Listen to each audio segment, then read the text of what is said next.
What's up guys, it's your boy, Barca Boy 103. Today we're going to be doing the match analysis from the match yesterday between Las Palmas and Barcelona, which of course ended in 3 crucial points in regards to the league title race. We're going to discuss the team's performance, analyze some players' individual performances as well, alongside discussing 5 key things that we did learn from this match. But before we get into it, make sure you guys smash that like button down below and let's try and get to 200 likes on this video. It would be very much appreciated. And also, if you are new, make sure you subscribe down below if you haven't already, and let's get into it.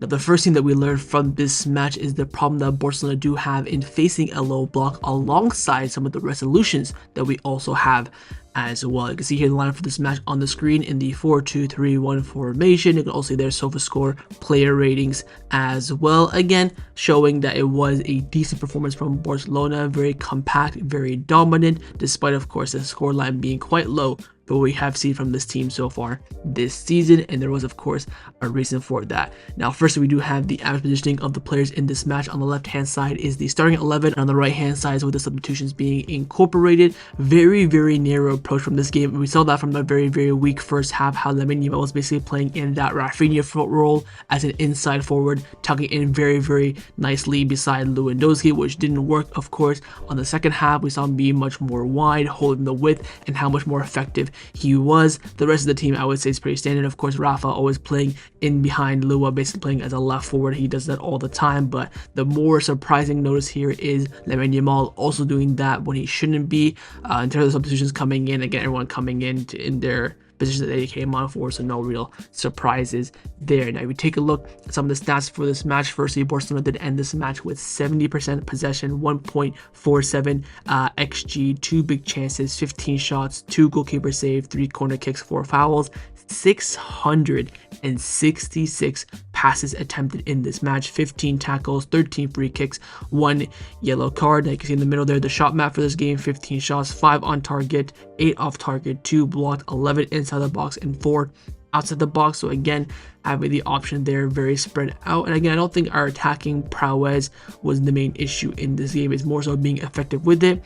We of course created 2 big chances in this game and scored both of them. We had 34 touches in the penalty area, 4 fouls in the final third, and 1 offside in this game as well. You can see on the left hand side where the ball was spent based on the heat concentration of the map. 48% was spent in the middle of the park, 33% in the 33% was spent in the Las Palmas final third, with 90% in the Barcelona final third, and 587 passes were successful of the 666 attempted, 15 throw-ins, 78 final third entries, 80% success rate in final phase entry, 56% success rate in long balls, 25% in crosses, 60% won in duels, which isn't too bad, 60 on the ground percentage wise, 55 in the air, 53% of our dribbles completed, and 60% of our tackles won in total. So what do these stats tell you? The stats tell you, of course, especially here when you look at the first one based on the shot chances created, is that a low block in terms of Barcelona's approach to it, you need an extra wild card. Of course, in this match it was Dani Olmo, but in these type of games, Barcelona has to do something quickly and effectively in order to open up the low block. The low block always stays until you really hit not even your first goal, I don't even say second goal. Of course, we saw the low block open up in this game in the 80th minute because Las Palmas wanted to go for it, try at least nick a draw in this game, which of course would be a great result for them in a relegation battle. But breaking down low block for Barcelona is quite, the blueprint is quite there. It really just comes down to the execution of the 11 players on the pitch. We saw it do well in the Rayo Vallecano game, we saw it do well in the Alaves game, we saw it do well in this game as well. Once that goal comes in, that's where Barcelona had the advantage. Of course, against Alaves, it came in the second half, and this game came in the second half. Against Rayo, it came in the first half. But the issue are the chances after that. Possible penalty in this game to bring it to 1-1. Of course, in the Rayo match, the point-blank header.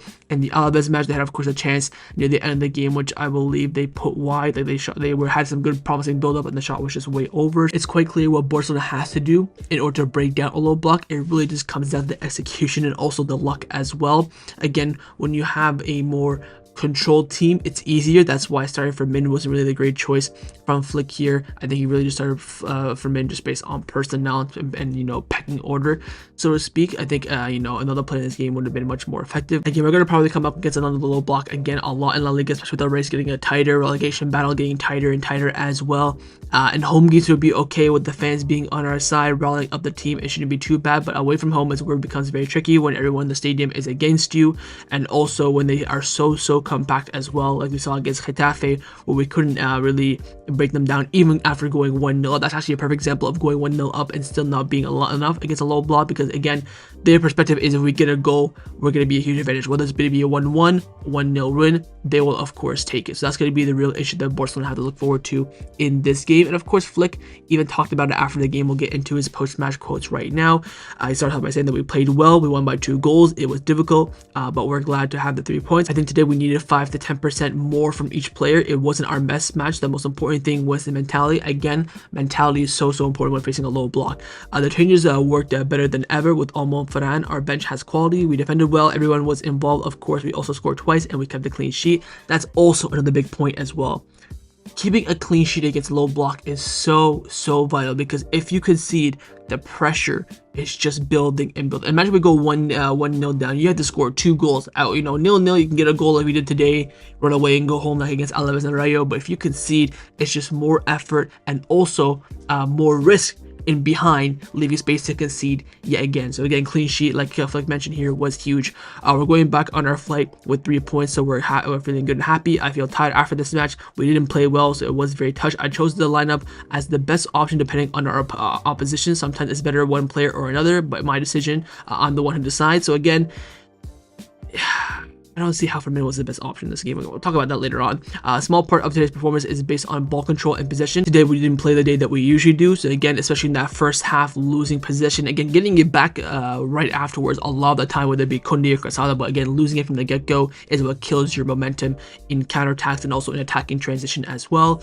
How would you describe Olmo's performance today? Good. I think his goal is very important for us and for him personally as well. 4 clean sheets in the last 5 games. How satisfied are you with that? Very good.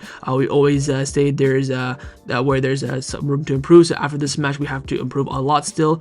You looked very worried in the first half. You're right. I wasn't happy. Of course, we talked about it at halftime. What we didn't do well, what we changed for the second half. The players are performing well. I don't think they're happy with the performance today either. I didn't think we could play badly tonight, but we had to accept it. In the end, we scored 2 goals, kept a clean sheet, and got 3 points. Why didn't Olmo start was the question asked him. He said that because he has just coming off the back of an injury. The other players are probably at a higher level in terms of fitness. Dani is important. We have to give him minutes to adapt. Of course, Dani Olmo spoke after the game saying that now he feels that he's at 100%. He said, I think Dani Olmo has been a very good signing. I'm also very happy with Ferran Torres. He scored a lot of goals, even coming off the bench. It's not easy for him, but there's always a chance to win his place in the starting 11. Oh, Lua. Get ready. Everyone was involved in our defending, which was really good. I think we have learned a lot how to defend the goal, how to keep a clean sheet. It's about positioning, passing, and all of that. We always needed Pedri on the pitch, but I gave him some rest today because we have some important games coming up midweek. I'm a little tired. That's normal, but we're happy. We're top of the table and we're in a good situation. We always say that we have a lot to improve upon to be a better team. And after today's match, yes, we have a lot to improve upon. We have 4 center backs and they're all in great shape. Our wing backs are also in good shape. All of our defenders are doing very well. And finally, the midfield is very good because Casado had a great game today, and of course Pedri, as usual, was unbelievable. So again, when you're facing a low block, controlling possession, being effective in your play, and being the first one to pounce is always crucial. It can definitely go against you, like it did again against Getafe. But the most important thing is to always stay level-headed, stay focused-minded, and in the end, the goal will come if you trust in your own ability. Now, the second thing that we learned from this match is that unfortunately the referees are still against us. And let me explain this. I did a Goals TV video in the midweek saying that with the referee pressure that they do have, of course, before the game, they had their banner, respect the referee, and Barcelona joined it and took the pictures.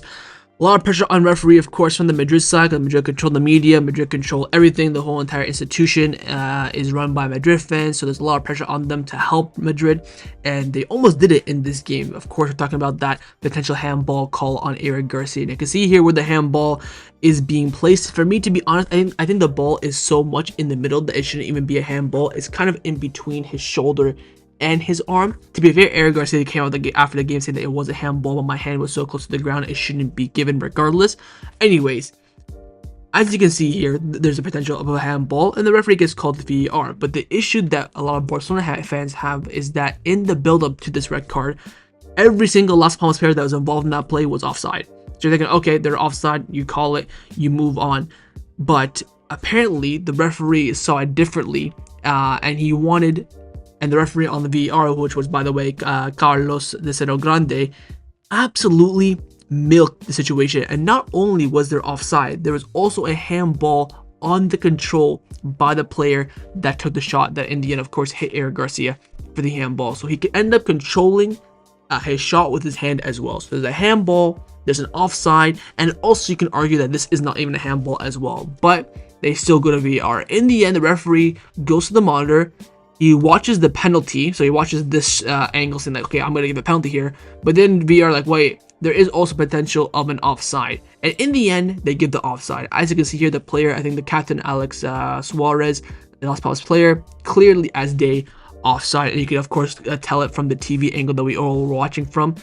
But yet again, they call him to the monitor. And this is the big question mark. We saw the Las Palmas manager argue with the referee at the end of the game. And also Eric Garcia spoke about this after the game as well. They have no problem with the referee checking the penalty. But if there's offside in the build-up, why send the referee over to check it? By the way, he checked that for a solid 5 minutes.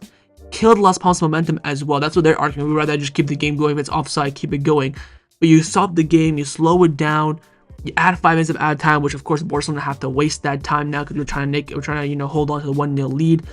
All this now brings a question mark about, you guessed it, referees. And it just doesn't make sense to me. This for me screams that they were trying to finesse it. And of course the audio of the VAR was released by the federation, the RFEF, and Carlos de Grande is saying to the referee on the pitch, oh look, there is let me get the picture here 1 second. Oh look, there's the handball. He's watching it, and even in this image here, he said the referee said to the Las Palmas manager, I was gonna give the penalty, but there was offside, of course, in the build-up. And Las Palmas manager said, okay, that's no problem, but there's offside. Why are you going to the monitor? That could easily be checked by semi-automatic technology. And as you can see from the semi-automatic technology, he's quite clearly offside. So why was that check even happening to begin with?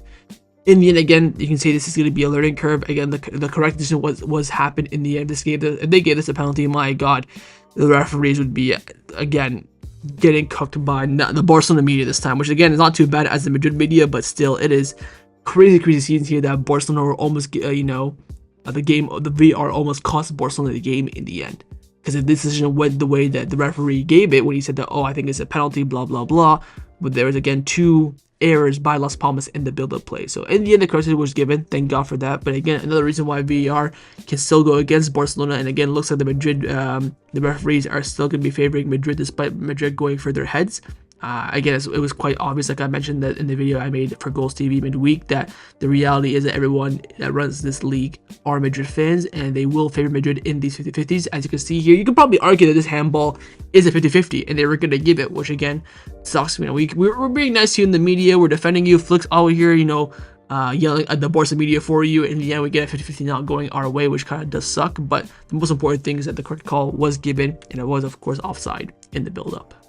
Now, the third thing that we learned from this match, that seems like Flick is very conflicted when it comes to deciding who the number 10 should be in for the Barcelona team. Now, in the season that Flick plays, not only is the high line very important, but also whoever's playing in the 10 is very important. Their ability on the ball, defensive work rate, attack and transition, it's a very, very key area, I would say, alongside the defensive high line and the pivot.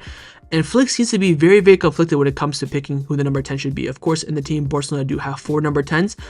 It's quite clear that you and I and everyone can agree that Dani Olmo is the starting 10, which of course is the correct decision, but poor Dani Olmo cannot stay fit to save his life, so we do see other players in that area. And I mentioned this in the last video against Rayo Vallecano, where Flick had a dilemma in regards to picking the 10, because I didn't think Gavi was effective in the 10 against Vallecano, and we saw today that Fermin Lopez wasn't effective in the 10. And there's a clear... I think the player profile for the 10 is so obvious in my book. Dani Olmo, anytime, anywhere, you can play him. Fermin, only in the big games, against the big teams that are most importantly playing open and not a low block. Gavi, you can probably play him in a low block and against the bigger teams as well. I feel like in the maybe in the more open games like a Vallecano, a Betis, a Sociedad, when he's relied upon so much in those open space games, not really his forte. Again, I guess a low block guy will be, mainly focusing on attack, which he can do, and I guess the bigger teams, his main job will be control and defensive work rate, which you can do. I think if you give Gavi multitasks of things to do on the pitch, he tends to not play well. Of course, Olmo can do everything at once. He's that good. That's why we spend the money on him. But in a game like this, if you want to rest Gavi, Dani Olmo cannot start the game, and of course, Fermin Lopez wouldn't be too effective in this game. Why isn't Flick using Pablo Torre? This, for me, screamed like a perfect game for Pablo Torre. Pablo Torre has played twice, I believe, off the top of my head in 2025. First game of 2025 against Barca, cooked, masterclass, dropped a 9 out of 10. What was it, 2 assists and a goal? Absolutely cooked. His second appearance this year was against Valencia when we were thrashing them 7-1, and he came on the 85th minute. And the only reason he came on was because Gavi told Flick to sub him on instead of himself. When you have players at your disposal that can be used in games, you need to use it. It would have been a big shock. People would say, oh, Pablo Torre, wow, let's see what Flick's cooking. I think Pablo Torre would have done so much better in this game than both Gavi and Fermin Lopez. Why? Because he thrives in occupying spaces against a low block. And he did that against Barca in the cup. Yes, it's a cup, but Barca are like a third division team. I understand that. They're very poor. But again, the system still works the same. Flick needs to use Pablo Torre more in these type of games. We have to, of course, play Valladolid away from home. We still have to play Leganes away from home. We have Osasuna at home coming up as well. In these type of games where you expect the team to play a low block and you don't have Dani Olmo at your disposal, or you want to arrest Dani Olmo, Pablo Torre should be the next candidate in line. Not Fermin and not Gavi. I think they can be used in other games. I would say maybe use them off the left, but then again, when you have Pau Victor, Ansu, Ferran, who you can use off the left, I wouldn't really suggest putting a midfielder there, because we all saw when Ferran and Lamine were both injured, we tried putting Fermin out wide and Pablo Torre out wide, and it just, even Dani Olmo, and it just really didn't work out too much. So I'd avoid that. But in these type of games, I think Pablo Torre would be super effective, and I think Flick needs to understand that each 10 that he has at his disposal are very suitable for different games, and he needs to use the right 10 when it comes down to that decision. In my opinion, against Las Palmas last night, he got the decision wrong. Again, he corrected it with Dani Olmo coming in at halftime. I think he started Pablo Torre in the 10 at the start. I don't want to say we would have scored, we would have been up like 4-0 final halftime, but we would have been much more effective. We would have looked much more cohesion in the final third. We probably would have started the second half Pablo Torre, which again is the reason why you had to use your squad, and also more importantly, pick the players for the opponent and for the style of opponent that you'll face.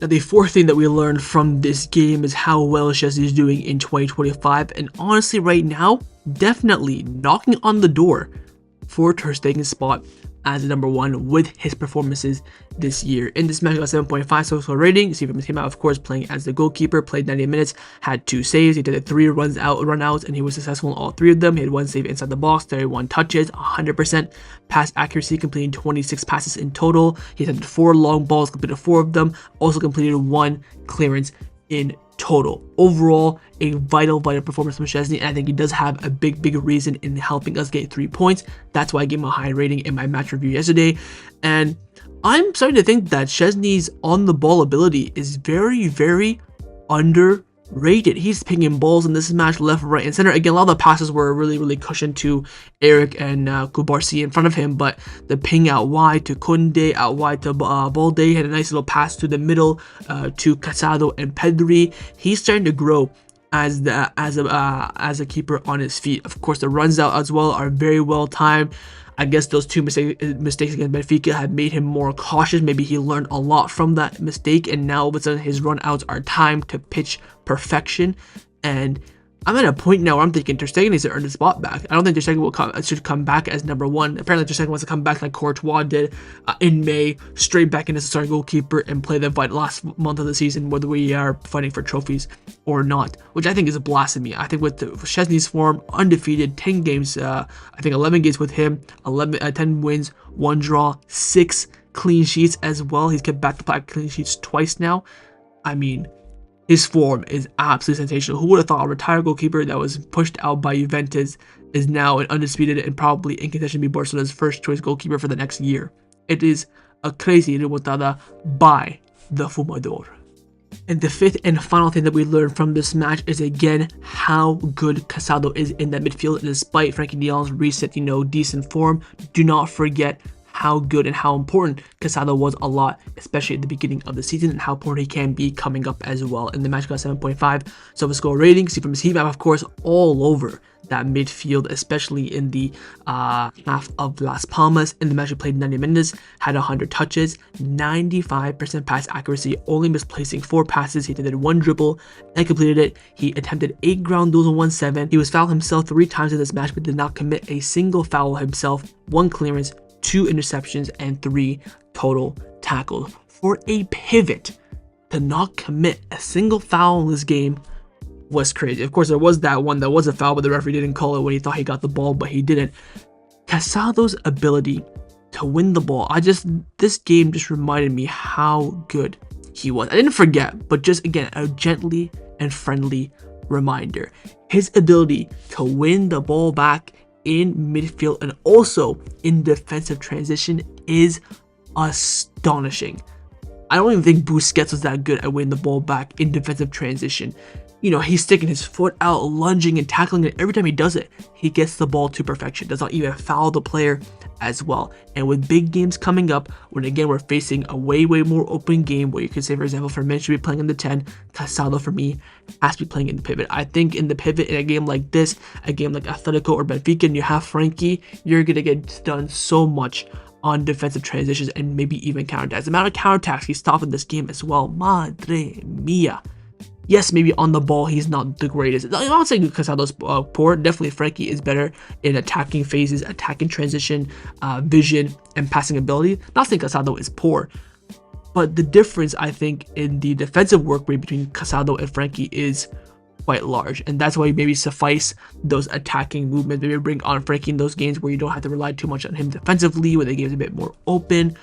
That is, I think, the role of Casado. Like I said, over the past few weeks, once you get those bigger games, I think Casado will be called upon a lot more, and I think he definitely should be starting against Atletico Madrid and Benfica in the Copa and UCL, respectively. Not just based on his performance, but based on his quality, most importantly, winning ball backs in key areas and even second balls as well. So that's our match analysis from the match yesterday between Las Palmas and Barcelona. Hopefully you guys enjoyed this video. If you did, of course, make sure you drop a like down below, and of course in the comments down below as well, let me know your thoughts on everything we did discuss, alongside of course the 5 key things that we did learn from this game, whether you agree, disagree, maybe a point that I forgot to mention. And of course, make sure you guys subscribe down below if you haven't already, and I will see you guys next time on the channel. Take care, and Forza Barca.